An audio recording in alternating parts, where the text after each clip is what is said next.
दोस्तों, बडगाम का इंतखाबी जो वहां पर सरगर्मी है बडगाम की, वो काफी ज्यादा बढ़ गई है। और बडगाम का ये चुनाव, बडगाम का ये इंतखाब नेशनल कॉन्फ्रेंस के लिए एक बहुत बड़ी चुनौती बन गई है।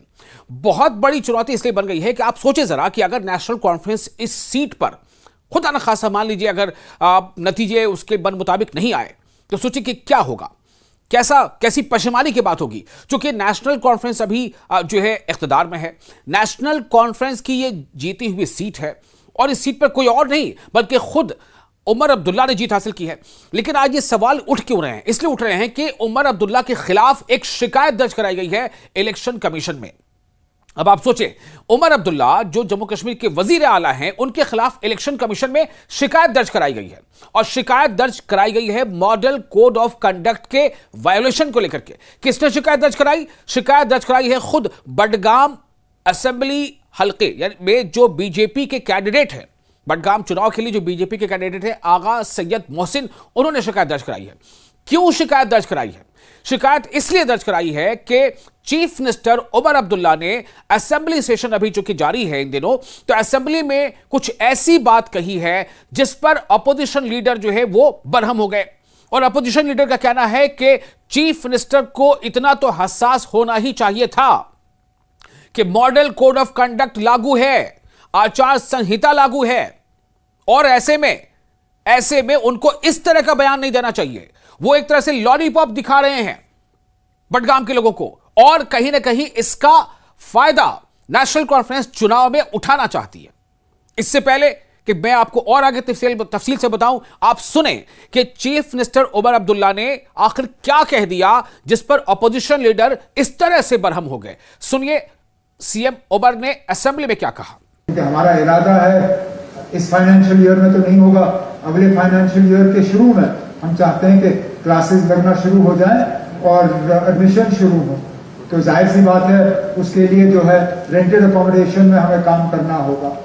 अब हमें उस तरह का इंफ्रास्ट्रक्चर मिले, उस पर हम जो है अपना एक्सरसाइज कर रहे हैं। और मैंने अपने अफसरों से कहा कि पोटेंशियल साइट्स जो हैं उनको आइडेंटिफाई किया जाए। मेरे नज़र में जो मैंने इनके साथ शेयर किया है, और शायद आप भी जानते हैं, ओमपुरा बडगाम में एक सॉफ्टवेयर टेक्नोलॉजी पार्क कायम किया जा रहा था, और वहाँ पे एयरफोर्स की हमें इजाज़त मिली नहीं, क्योंकि वहाँ पे वो डिश वगैरह लगाने पड़ते और उनके कम्युनिकेशन में उनको फर्क पड़ता। और वो बिल्डिंग शानदार एक कैंपस बना हुआ है, लेकिन उसका कोई इस्तेमाल नहीं है आज। मुमकिन है अगर और कोई हमें बेहतर जगह मिली नहीं तो मुमकिन है कि ओमपुरा बडगाम के उस कैंपस में हम फिलहाल जो है सेंट्रल ये लॉ यूनिवर्सिटी जो है शुरू करें। उसके बाद परमानेंट कैंपस जो है वो हम एस्टैब्लिश करना शुरू कर लेंगे। तो सुना आपने, सीएम उमर ने दरअसल एक आज बिल पेश किया गया था लॉ यूनिवर्सिटी को लेकर के। भाई कौन नहीं चाहता कि किसी भी यूटी या स्टेट में बड़े बड़े यूनिवर्सिटियां खुलें, बड़े बड़े कॉलेजेस खुलें, बड़े बड़े दफातर बने। तो लॉ यूनिवर्सिटी एक बात तो अच्छी है, लेकिन सीएम ने क्या कहा कि इस फाइनेंशियल ईयर में नहीं, अगले फाइनेंशियल ईयर में इसकी शुरुआत हो सकती है। लेकिन चूंकि अगर हम शुरू करना चाहते हैं तो बडगाम में हमें किसी रेंटेड जगह पर शुरू करना पड़ेगा, और उसके लिए एक जगह बडगाम में है। इसी बात को पकड़ दिया किसने? अपोजिशन लीडर सुनील शर्मा ने। अपोजिशन लीडर सुनील शर्मा ने क्या कहा, सुनिए जरा। शर्मा जी, आपने कहा बडगाम के तो इलेक्शंस आ रहे हैं, कोड ऑफ कंडक्ट लगा हुआ है, उसके बाद भी सीएम उमर अब्दुल्ला ये दावा कर रहे हैं कि ओमपुरा में जो यूनिवर्सिटी बनी हुई थी, फिलहाल जो नेशनल लॉ यूनिवर्सिटी है उसको वहां पे प्लेस करना चाहिए। आज बहुत बड़ा अपराध किया है उमर अब्दुल्ला साहब ने। वो बहुत बड़े ओहदे पे बैठे हुए हैं। चीफ मिनिस्टर बहुत बड़ा ओहदा होता है, और हर इंस्टीट्यूशन की को कायम दायम रखना, उसकी मर्यादा को, सेंक्टिटी को कायम दायम रखना हर व्यक्ति का फर्ज बनता है। कॉमन मैन तो कभी गलती करता है, लेकिन जो इतने बड़े ओहदे पे बैठा हो उसको इस प्रकार की बातें नहीं करनी चाहिए थी। उमर अब्दुल्ला साहब ने इस अगस्त हाउस का, इस हाउस की मर्यादा का उल्लंघन किया है, गलत इस्तेमाल किया है, दुरुपयोग किया है, और यहां से बडगाम पे निशाना साधा है। इनको अपनी जमीन खिसकती हुई दिखी। ये तो इस बात को 14 नवंबर के बाद भी बोल सकते थे, हम क्लासेस खोलेंगे, कोई बड़ी बात नहीं थी। लेकिन जमीन खिसक रही है, वहां पे इनका घर टूट रहा है, तो फटाफट इन्होंने इस हाउस का इस्तेमाल करके, असेंबली का इस्तेमाल करके एक अपराध किया है। मैं तो कहता हूं कि मॉरल ग्राउंड्स पे इनको रिजाइन करना चाहिए। बहुत बड़ा गुनाह किया है, गलती की है।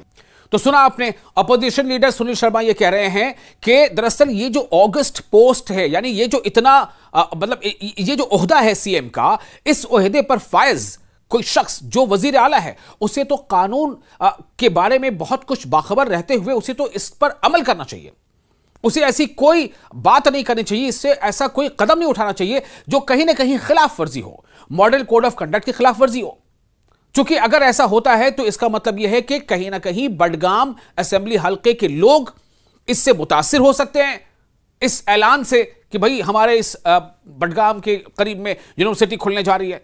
और इससे जब मुतासिर होंगे तो जाहिर है कि उसका असर चुनाव के नतीजों पर पड़ सकता है। हो सकता है कि इसका असर जो इस तरह से पड़े कि एनसी को कुछ फायदा नजर आ जाए, दूसरी पार्टी को नुकसान नजर आ जाए, ऐसा हो सकता है। तो उनका कहना है, सुनील शर्मा का है कि सीएम को ऐसी बात कतई नहीं करनी चाहिए थी। अब इसमें आपकी राय क्या है? क्योंकि आप यानी कि अवाम की राय बेहद जरूरी है। आप अपनी राय हमें कमेंट बॉक्स में शेयर जरूर करें। लेकिन आपको एक बात और अभी बताता हूं, दरअसल अगर वाकई इसमें सच्चाई है, आपको लगता है कि कहीं ना कहीं नेशनल कॉन्फ्रेंस ने जानबूझकर इस तरह का एक माहौल बनाया कि इसका कुछ फायदा उठाया जा सके और फिर इसलिए अपोजिशन ने इस पर एतराज जताया, या अगर आपको लगता है कि नहीं ये तो एक जम्मू कश्मीर के हवाले से, एक चूंकि असेंबली सेशन चल रहा है तो जम्मू कश्मीर के हवाले से, तरक्की के काम से हवाले से कोई ना कोई बात या बिल तो मूव हो गई होगा, तो इसमें ये उतनी बड़ी बात नहीं। ये आपके ऊपर मैं छोड़ रहा हूं कि आप क्या सोचते हैं इस बारे में। लेकिन आप जरा सोचें कि अगर ये कैलकुलेटेड मूव है तो ऐसा क्यों है? वो इसलिए कि कहा यह जा रहा है कि बडगाम सीट पर नेशनल कॉन्फ्रेंस को वाकई बहुत बड़ी चुनौतियों का सामना है। और वो इसलिए कि बडगाम सीट पर कैंपेनिंग करने से मना कर दिया है आगा सैयद रूहुल्लाह मेहदी ने, जो नेशनल कॉन्फ्रेंस के मेंबर पार्लियामेंट हैं। और यह भी माना जाता है कि आगा सैयद रूहुल्लाह मेहदी की हिमायतियों की एक बड़ी तादाद है बडगाम में, बडगाम असेंबली हल्के में। अगर वो नाराज रहते हैं या अगर वो दूरी बनाकर रखते हैं, अगर वो तशहीर नहीं करते हैं, तो हो सकता है कि नेशनल कॉन्फ्रेंस के लिए इस सीट पर चुनौती बढ़ जाए। तो क्या इसकी भरपाई के लिए कहीं ना कहीं ये एक कदम उठाया गया है? आप क्या सोचते हैं इस बारे में, जरा आप सोचें और आप हमें अभी इस बारे में, हालांकि अभी वक्त है, 11 नवंबर को वहां वोटिंग होनी है, 11 नवंबर को वोटिंग होगी और 11 के बाद 14 को उसके नतीजे आ जाएंगे। लेकिन उसके पहले अगर ये सब कुछ हो रहा है तो क्या ये वाकई सियासी तौर पर उठाया गया कदम है? आखिर अपोजिशन जो इसके खिलाफ आवाज उठा रहा है, तो क्यों न सिर्फ बीजेपी बल्कि पीडीपी भी इसके खिलाफ आवाज उठा रही है, वो भी कह रही है कि ये कदम सही कदम उठाया गया नहीं, कदम नहीं है। और सीधे तौर पर सीएम उमर अब्दुल्ला को चैलेंज कर रही है और उमर अब्दुल्ला सीएम जम्मू कश्मीर के खिलाफ इलेक्शन कमीशन में शिकायत दर्ज हो चुकी है। कहना है सुनील शर्मा का है कि सीएम को ऐसी बात कतई नहीं करनी चाहिए थी। अब इसमें आपकी राय क्या है? क्योंकि आप यानी कि अवाम की राय बेहद जरूरी है। आप अपनी राय हमें कमेंट बॉक्स में शेयर जरूर करें। लेकिन आपको एक बात और अभी बताता हूं, दरअसल अगर वाकई इसमें सच्चाई है, आपको लगता है कि कहीं ना कहीं नेशनल कॉन्फ्रेंस ने जानबूझकर इस तरह का एक माहौल बनाया कि इसका कुछ फायदा उठाया जा सके और फिर इसलिए अपोजिशन ने इस पर एतराज जताया, या अगर आपको लगता है कि नहीं ये तो एक जम्मू कश्मीर के हवाले से, एक चूंकि असेंबली सेशन चल रहा है तो जम्मू कश्मीर के हवाले से, तरक्की के काम से हवाले से कोई ना कोई बात या बिल तो मूव हो गई होगा, तो इसमें ये उतनी बड़ी बात नहीं। ये आपके ऊपर मैं छोड़ रहा हूं कि आप क्या सोचते हैं इस बारे में। लेकिन आप जरा सोचें कि अगर ये कैलकुलेटेड मूव है तो ऐसा क्यों है? वो इसलिए कि कहा यह जा रहा है कि बडगाम सीट पर नेशनल कॉन्फ्रेंस को वाकई बहुत बड़ी चुनौतियों का सामना है। और वो इसलिए कि बडगाम सीट पर कैंपेनिंग करने से मना कर दिया है आगा सैयद रूहुल्लाह मेहदी ने, जो नेशनल कॉन्फ्रेंस के मेंबर पार्लियामेंट हैं। और यह भी माना जाता है कि आगा सैयद रूहुल्लाह मेहदी की हिमायतियों की एक बड़ी तादाद है बडगाम में, बडगाम असेंबली हल्के में। अगर वो नाराज रहते हैं या अगर वो दूरी बनाकर रखते हैं, अगर वो तशहीर नहीं करते हैं, तो हो सकता है कि नेशनल कॉन्फ्रेंस के लिए इस सीट पर चुनौती बढ़ जाए।